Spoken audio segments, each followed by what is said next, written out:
अधीनता से महानता। और उसके लिए जो वचन का चुनाव हमने किया है, जो मूल वचन है, वो वचन है याकूब की पत्री 4 अध्याय वचन 7 के अनुसार। याकूब कहते हैं कि परमेश्वर के अधीन हो जाओ, फिर उस दुष्ट का सामना करो, वो तुम्हारी ओर से भाग जाएगा। इतना पावरफुल वचन है ये। आज अगर कोई चाहता है कि वो अपने जीवन में एक कामयाबी की सीढ़ी चढ़े, वो मुकाम हासिल करे, अगर वो अधीनता में नहीं है तो उसे अधिकार कभी नहीं मिलेगा। आप नोचकर खींचकर अपने दिमाग से, षड्यंत्र से अधिकार पा सकते हो, लेकिन वो अधिकार ज्यादा समय तक नहीं चलेगा। लेकिन जो अधिकार अधीनता के द्वारा परमेश्वर की ओर से मिलता है, मनुष्य की ओर से मिलता है, वह अधिकार हमें हर एक नकारात्मक बातों पर राज करने का सामर्थ्य देती है। हालेलुया। और फिर से एक बार दोहराना चाहता हूं,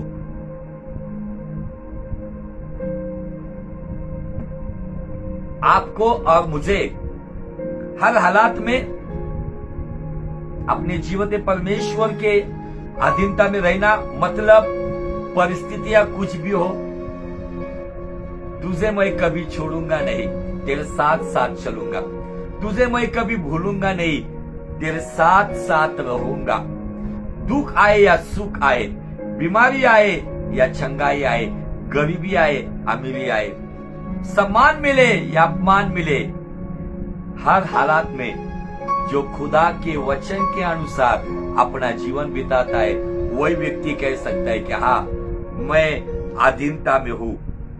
अधीनता का एक दूसरी साइड अगर देखेंगे तो जो उस सीनियर व्यक्ति के सामने, अपने घर के इज्जतदार व्यक्ति के सामने, वरिष्ठ व्यक्ति के सामने, अभिषिक्त के सामने, परमेश्वर के सामने वो उस आदर सम्मान के साथ चलता है, वो है आदर रूपी भय वाला अधीनता।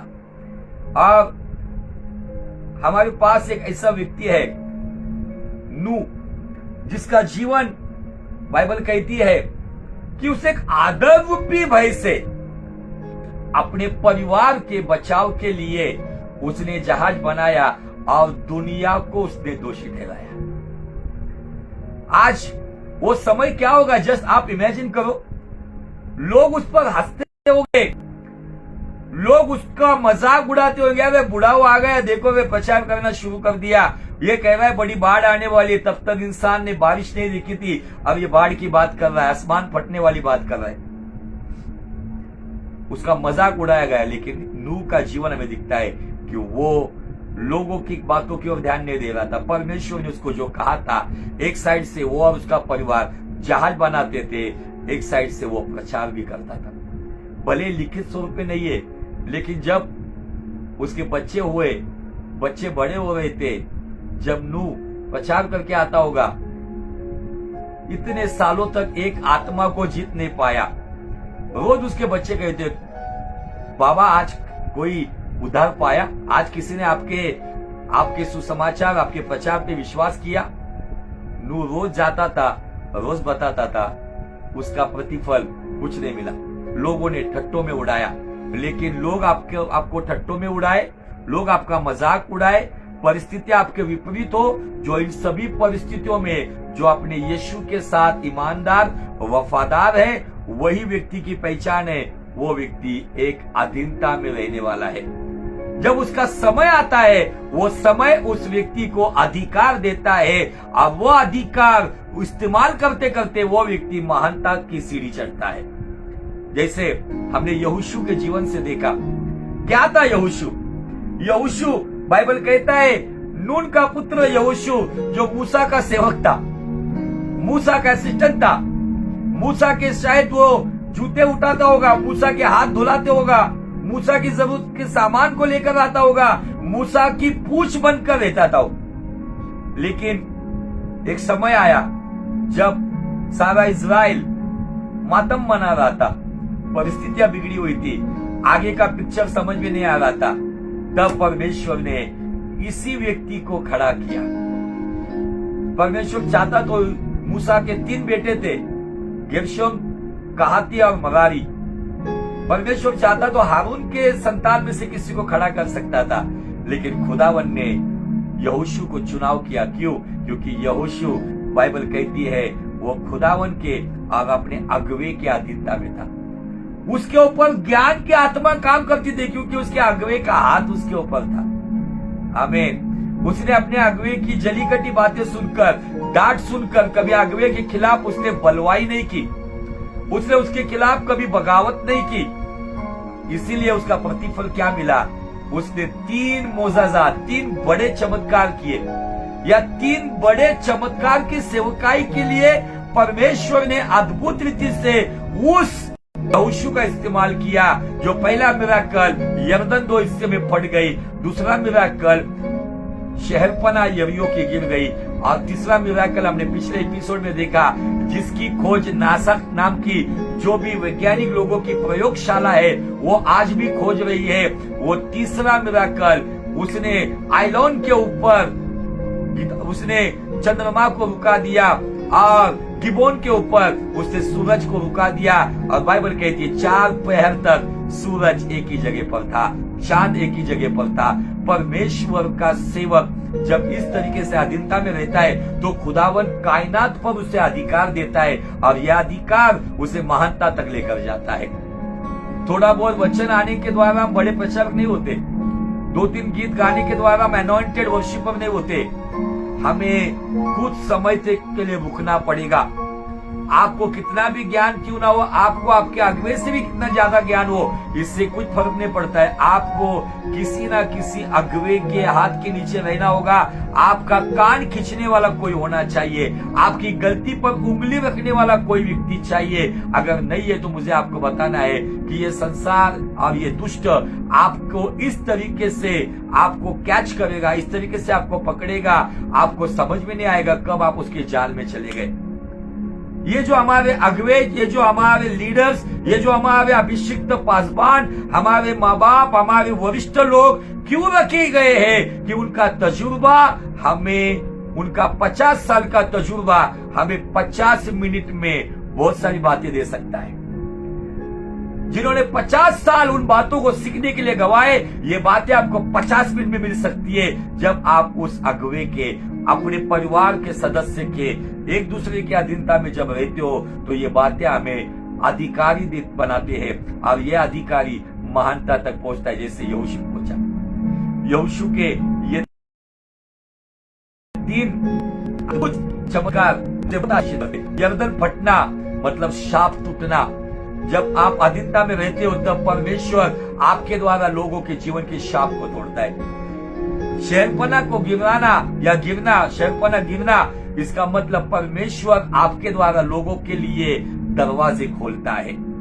और सूरज और चांद को एक ही जगह पे रोकना मतलब परमेश्वर आपके द्वारा इस तरीके से लोगों को जयवंत करेगा जो अनुभव किसी ने किया नहीं। हालेलुया। यरदन 2 हिस्से में फटना मतलब शाप का टूटना। यरीहो की शहरपना गिरना मतलब दोष ओपन होना। आइलॉन पर और गिबोन पर सूरज और चंद्रमा का रुकना मतलब लोगों के लिए हम जीत का कारण बनना। हालेलुया। ये कब पहुंचोगे आप इस महानता तक? आपको यहोशू के जीवन को अच्छी तरीके से स्टडी करना होगा। आमीन।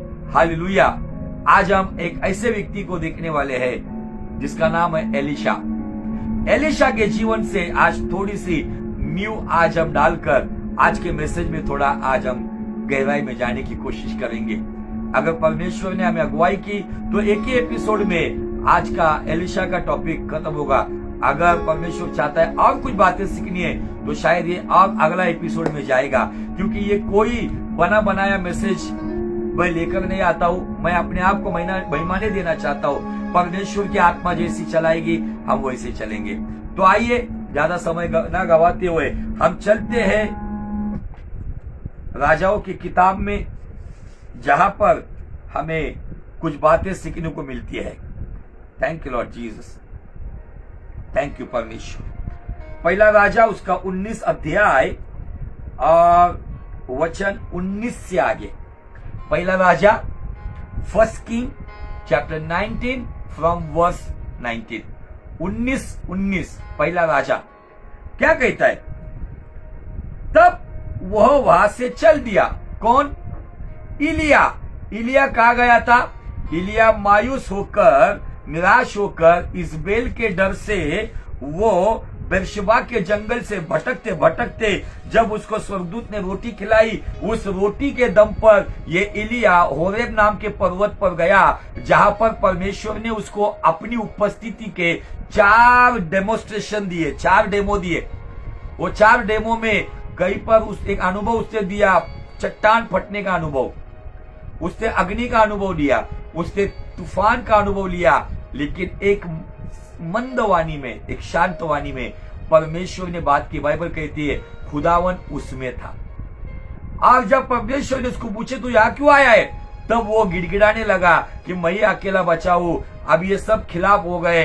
तब परमेश्वर ने उसको कहा जा आराम पे हजाएल को और येहू को इज़राइल पर तू अनॉइंट करते हुए तेरी जगह पर एलिशा नाम के व्यक्ति को नियुक्त कर। अब तुझे ऐसा लगता है ना कि तू अकेला बचा है?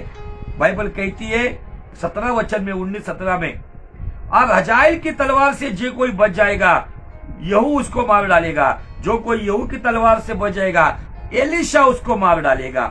तो भी मैं 7,000 इस्राएलियों को बचा रखूंगा। ये तो वे सब है जिन्होंने तो बाल के आगे घुटने न टेके और न मुंह से उसे चूमा है। एलिशा को कहा तू अकेला नहीं, ये 7,000 लोग ऐसे रखे हुए।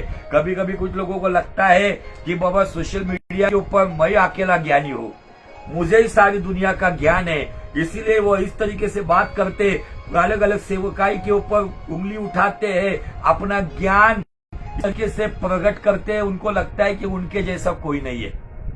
अब अलग अलग कुछ ऐसी कुछ तो भी अटपटी टीचिंग्स लोग लेकर आते हैं, एक ऐसा सेटअप बताते हैं, ऐसे आलीशान जगह पर बैठ के बात करते। उनको लगता है कि इन बातों से दुनिया समझी कि हाँ मैं एक सही हूँ। एलिया के अंदर एक ऐसा न्यूनगंड था, एलिया के अंदर एक ऐसी स्वीट मिसअंडरस्टैंडिंग थी कि उसको लग रहा था मैं अकेला ही नबी हूँ। लेकिन खुदा कहता है 7,000 में संभाल के रखा हूं।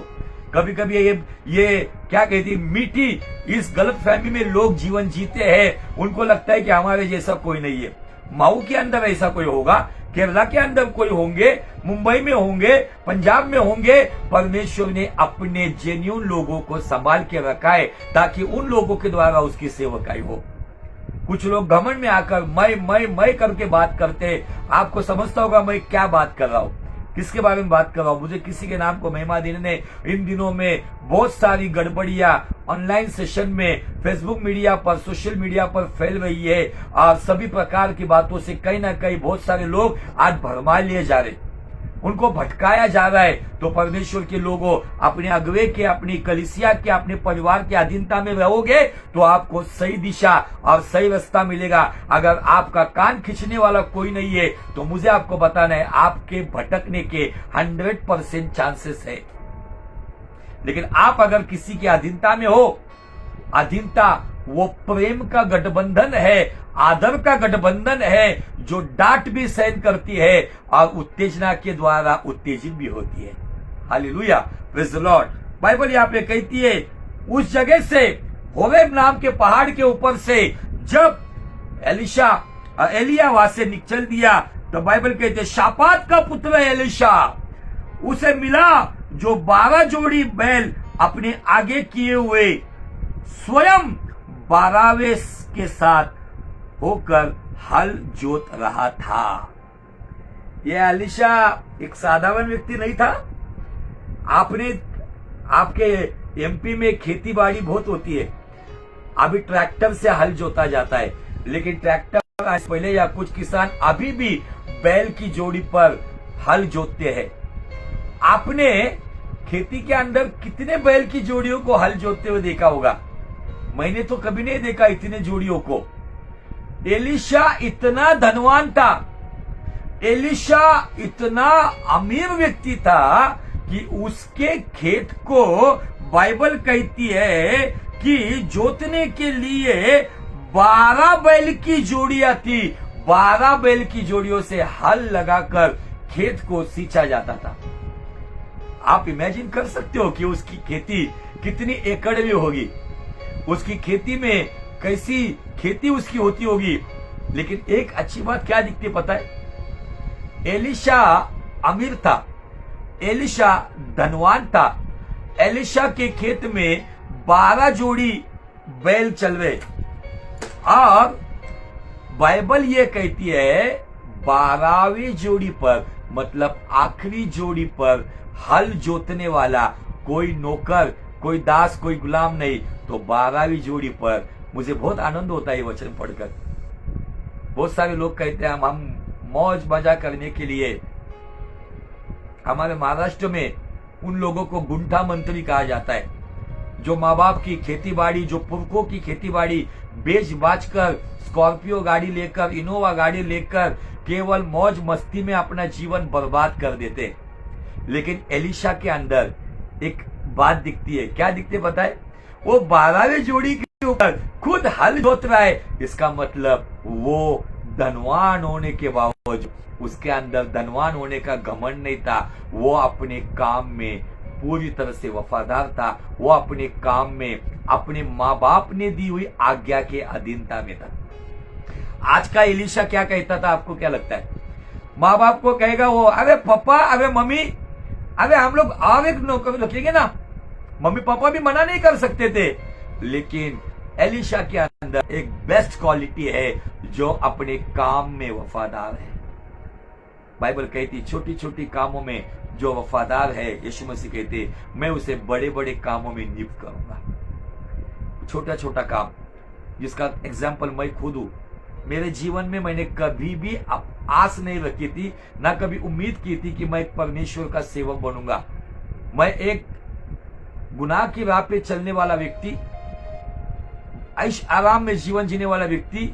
लेकिन जब मुझे उद्धार का अनुभव आया, तब मुझे मेरे चर्च हॉल में मुझे झाड़ू कटका लगाने का काम और मुझे लोगों के चप्पल जूते उठाकर चप्पल स्टैंड में रखने का काम मिला था। जो मेरा काम करने के लिए 10-12 लोग खड़े रहते थे, लेकिन चर्च के अंदर मैं ये काम बहुत ही आनंद से करता था। ये काम मुझे छोटा नहीं लगता था। चर्च शुरू होने के 2 घंटे पहले मैं और मेरा एक दोस्त राकेश गुजराती, हम दोनों मिलकर चर्च में सफाई करते थे, झाड़ू कटका लगाते थे, कुर्सियां लगाते थे, दरी बिछाते थे, प्रोजेक्टर लगाते थे, साउंड सिस्टम वाले अंकल को हम हेल्प करते थे।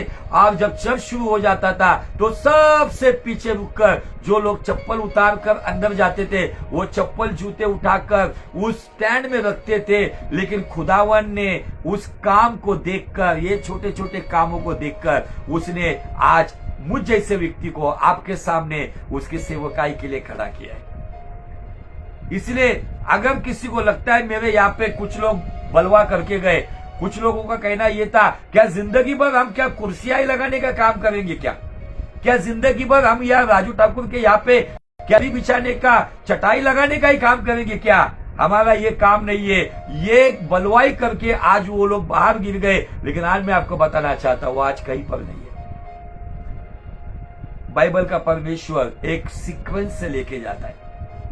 परमेश्वर जो अपने काम में, आप अगर दुनिया के काम में अगर आप वफादार हो, तो मुझे आपको बताना है परमेश्वर उसके काम में आपको इस्तेमाल करेगा।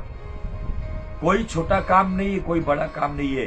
खुदा का काम है। खुदा के भवन में प्रचारक हो, आराधक हो, म्यूजिशियन हो, लीडरशिप वाला हो, व्यवस्था देखने वाला हो, झाड़ू लगाने वाला हो, कोई भी हो, वो व्यक्ति, मुझे आपको बताना है, वो व्यक्ति परमेश्वर की दृष्टिकोण में छोटा नहीं है। उस व्यक्ति का जब समय आता है ना, तो परमेश्वर उस व्यक्ति को धूल से उठाकर, उस कूड़े से उठाकर उसे सरदारों की बैठक में लेके जाता है।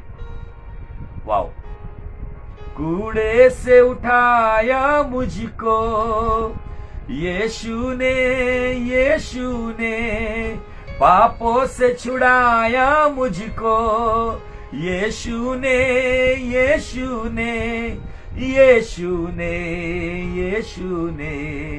तेरा फजल मेरे लिए काफी है।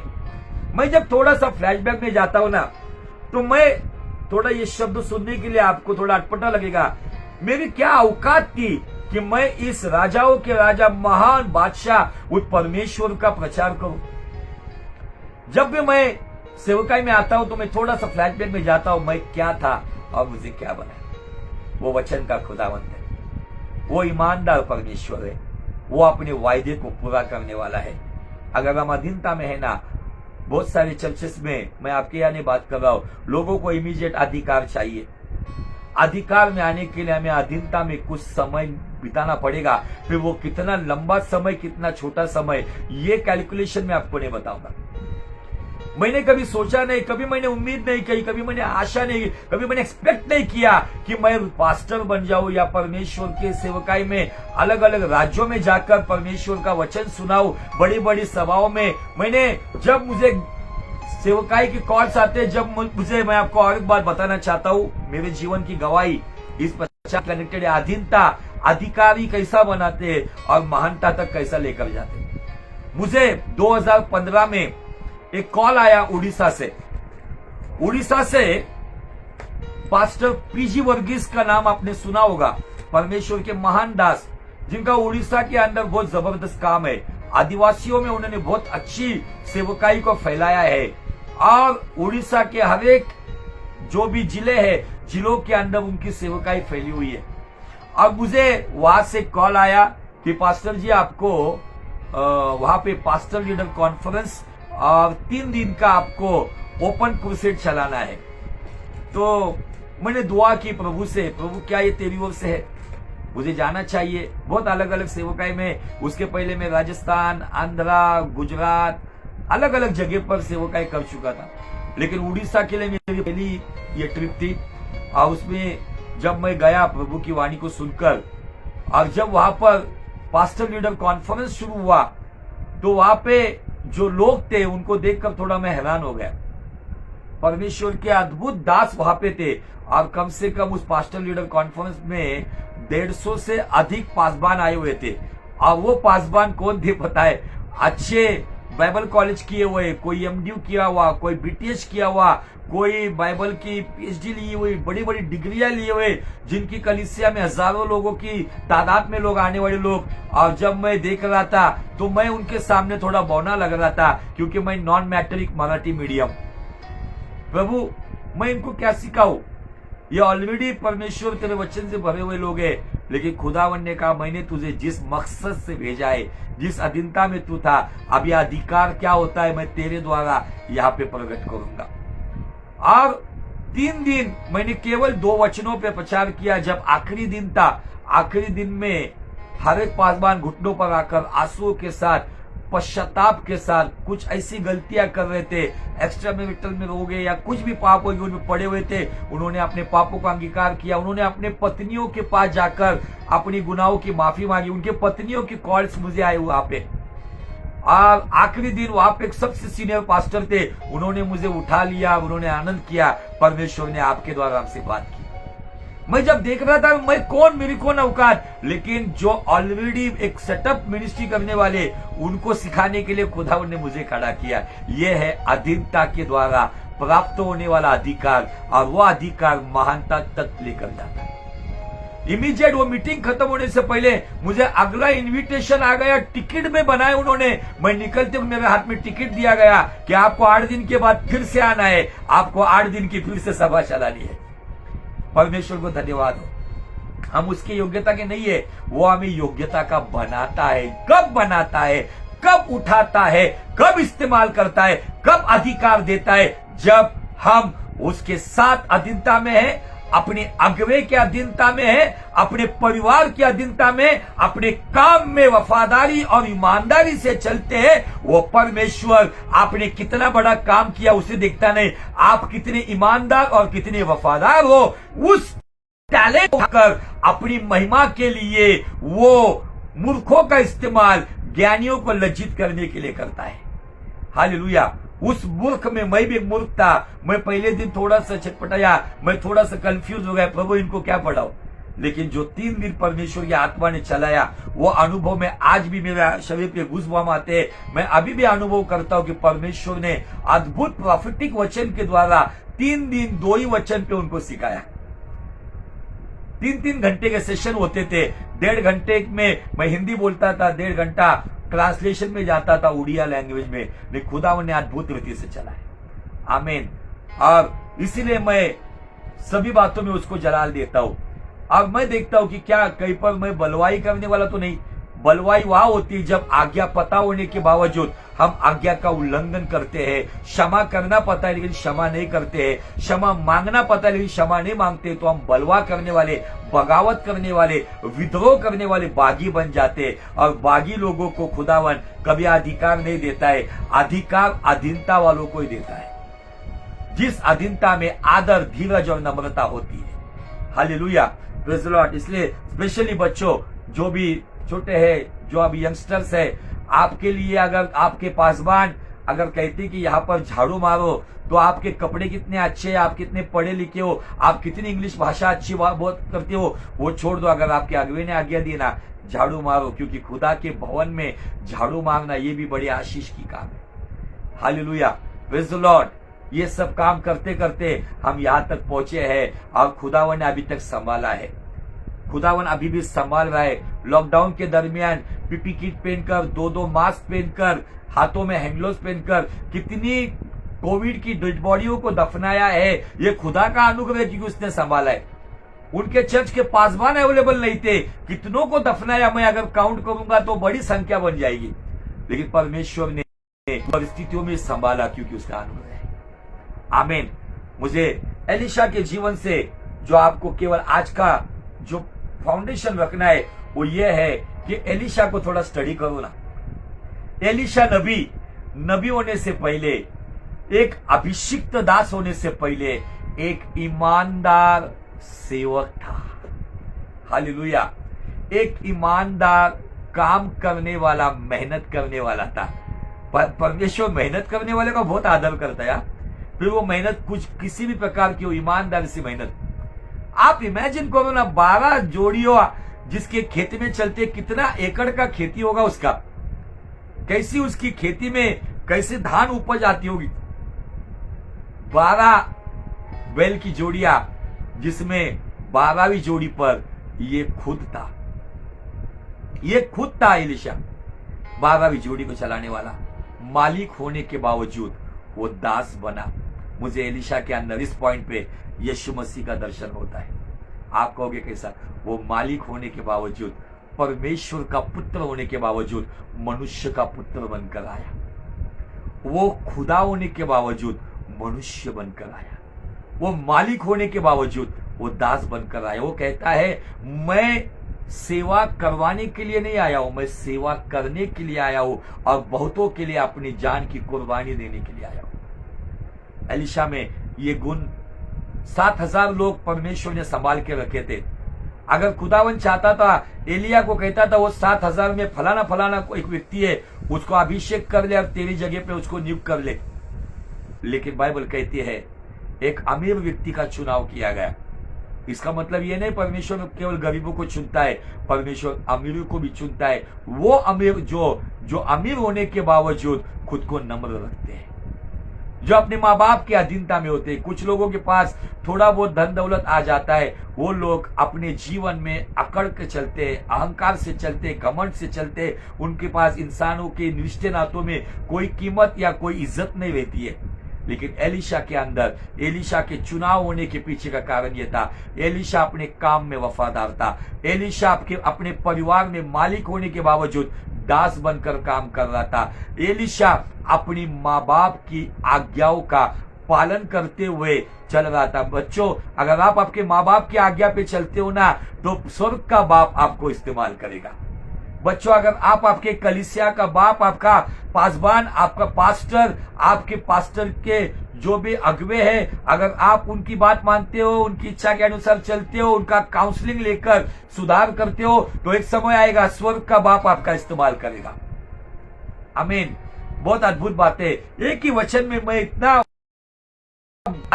मुझे ऐसा लगता है बस मैं केवल इमेजिन करते रहूं, कल्पना करते रहूं कि वो 12 जोड़ी चल रही है, 12 जोड़ी पर 12वीं जोड़ी पर एलिशा खुद मालिक होने के बावजूद वो हल उस जमीन में धंसकर वो हल को लेकर एक साइड से बैल को हैक करते हुए बैल की वो लगाम को पकड़कर हल को एक साइड से पकड़कर वो चला रहा है।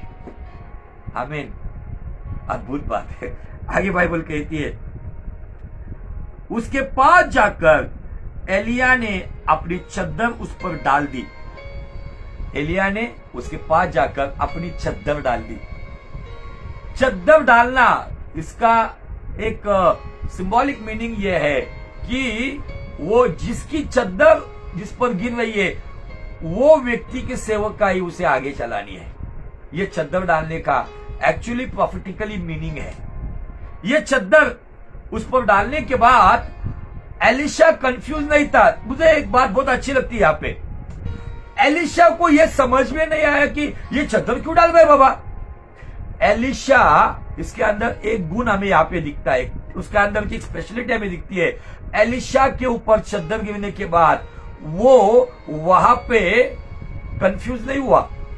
उसने क्या किया देखो, तब वो बैलों को छोड़कर एलिया के पीछे दौड़ा और कहने लगा मुझे अपने माता पिता को चूमने दे तब मैं तेरे पीछे चलूंगा।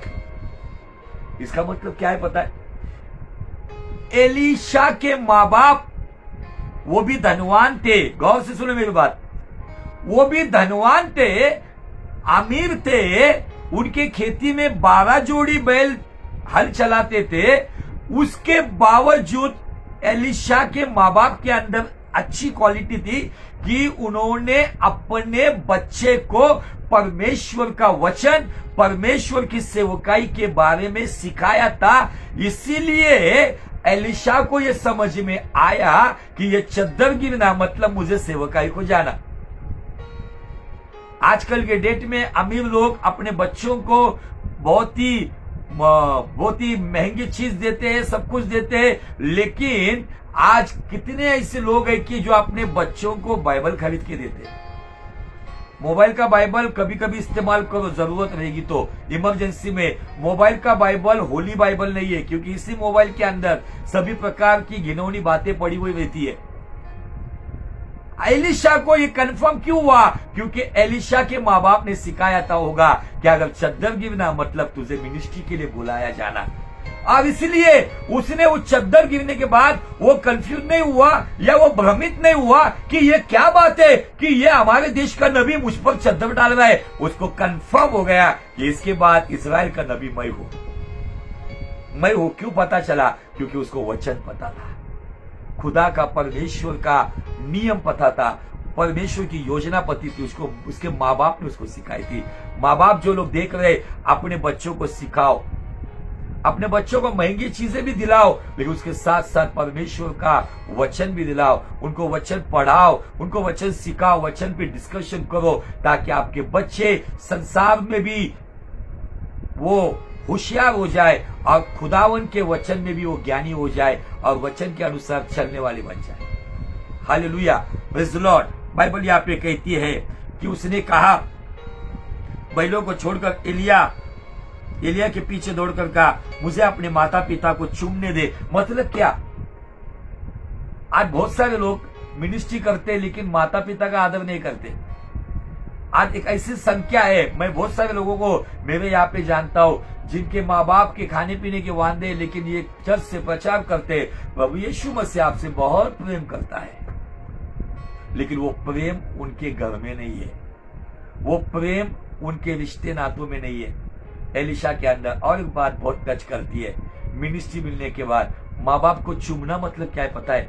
माँ बाप को जाकर बताना कि अभी मेरी जिम्मेदारी मैंने खत्म की है, अब यहाँ से आगे हे मेरे पिता तेरी जिम्मेदारी मैंने उठाई है, अभी मुझे आसमानी पिता की जिम्मेदारी उठानी है।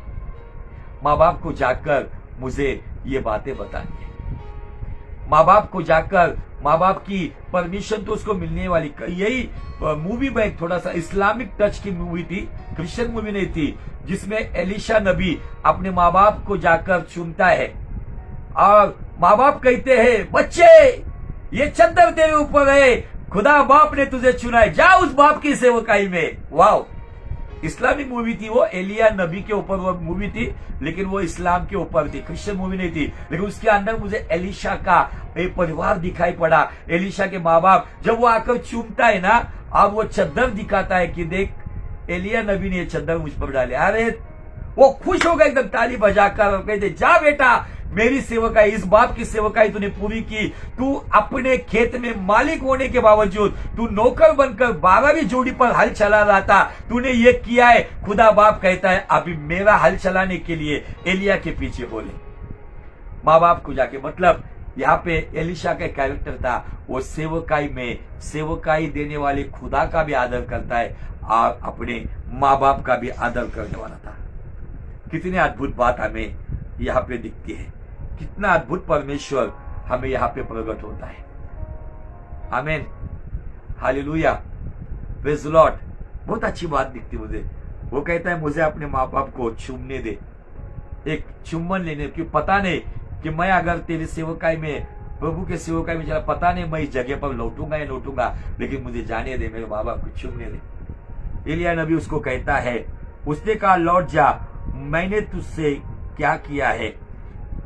ये थोड़ा सा इस तरीके से सवाल उसने किया है, मैंने क्या किया है, ऐसा क्या किया है कि तू चुमने की बात कर रहा है। एलिया उसको थोड़ा सा मैच्योरिटी की बात कर रहा है, प्रौढ़ता की बात कर रहा है। वो गया, अपने माँ बाप को चूमा, उसने अपने उस बैल के जो भी वो लकड़ी का जो साधन था उसको उसने जलाया, उन्हीं बैलों को यहोवा के लिए कुर्बानी दी और एलिया की सेवकाई में लगा रहा। आगे के सेशन में हम देखेंगे वो अधीनता उसे महानता तक कैसे लेकर आए, कहां तक वो अधीनता में था। 3 जगह पर उसकी परीक्षा थी, एक जगह थी बेथेल, दूसरी जगह थी यरीहो और तीसरी जगह थी यरदन। उन 3 जगहों के प्रॉफिटिकली मीनिंग क्या है, क्या है वो 3 जगह जहां पर आपको और मुझे अधीनता में रहना है। तब जाके उसे एलिया नबी का अभिषेक एलिशा पे आया, वो उसका चौला, उसका वस्त्र उस पर गिरा और उसको जाते वक्त एलिशा ने देखा। भले ही एलिया उठा लिया गया, लेकिन एलिशा ने वहां पर उस सेवकाई को आगे कैसे बढ़ाया। लेकिन उसके पहले हम एलिशा का घरेलू जीवन को देखते हैं। सेवकाई मिलने के बाद वो अहंकार में नहीं आया, वो वहां से भागता हुआ एलिया के पीछे नहीं गया, उसने कहा पहले माँ बाप को चुनो। इसलिए बाइबल स्पष्ट रीति से कहती है कि जो सेवक अपने आप को कहता है वो अपनी घर की व्यवस्था ठीक ठाक लगाए। इन दिनों में मैं बताना चाहता हूं, मुझे देखने वाला अगर कोई सेवक है, कलीसिया बंद है, आपकी आमदनी बंद है, आपको सपोर्ट बंद है, आप कामकाज कर सकते हो, मैं खुद कर रहा हूं। ये जरूरी नहीं है फुल टाइम में आने के बाद आपको फिर से फुल टाइम में रहकर फिर से आप काम नहीं कर सकते। अभी हालात बिगड़े हुए हैं, हमारे कलीसिया के लोग साधारण लोग हैं, उनके ही खाने के लाले, उनके ही कमाने की प्रॉब्लम है। इन दिनों में मैंने इन बातों को सीखा। पौलुस एक समय पर मकोदनीस की कलीसिया, गलतिया की कलीसिया, करिंथ की कलीसिया, उनके ऑफरिंग पर सेवकाई करता था, लेकिन कुछ समय वो तंबू सिलाकर खुद काम मेहनत करके सेवकाई करता था। जरूरी नहीं कि फुल टाइम में आने के बाद सेवक काम नहीं कर सकते हो। अगर कोई सेवक है, उसकी प्रॉब्लम है फाइनेंशियली, आप कुछ भी काम करो मेहनत का, ऐसा काम करो कि जिसके द्वारा आप आपके घर को, आपके पेट को, आपके परिवार के पेट को संभाल सकते हो, जिसके द्वारा सत्य मार्ग की निंदा नहीं होगी। और आप ईमानदारी से जो भी करोगे, ये समय कुछ समय का के लिए प्रॉब्लम का समय है, निकल जाएगा वो भी। खुदावन आपको आशीष करे। एलिशा के जीवन को देखो, मालिक होने के बावजूद एक नम्र दास बनकर अपने खेत में 12वीं जोड़ी पर काम कर रहा। तो 12वीं जोड़ी पे क्या काम करता था ना, अगले एपिसोड में मैं आपको बताऊंगा। आमीन, हालेलुया, प्रेज़ द लॉर्ड। खुदावन आपको इस वचन के द्वारा बहुत बहुत आशीषित करे। इस मैसेज के द्वारा परमेश्वर ने आपसे बात की है, आपको उत्तेजित किया है, आपको प्रोत्साहित किया है, आपको आशीषित किया है। आज का संदेश आपको अगर लाभदायक है तो और लोगों के लाभ के लिए, उत्तेजना के लिए इस मैसेज को हो सके ज्यादा से ज्यादा आपके लोगों में शेयर कीजिए। तब तक के लिए प्रभु आपको बहुत बहुत आशीषित करे। May God bless you, may God bless you.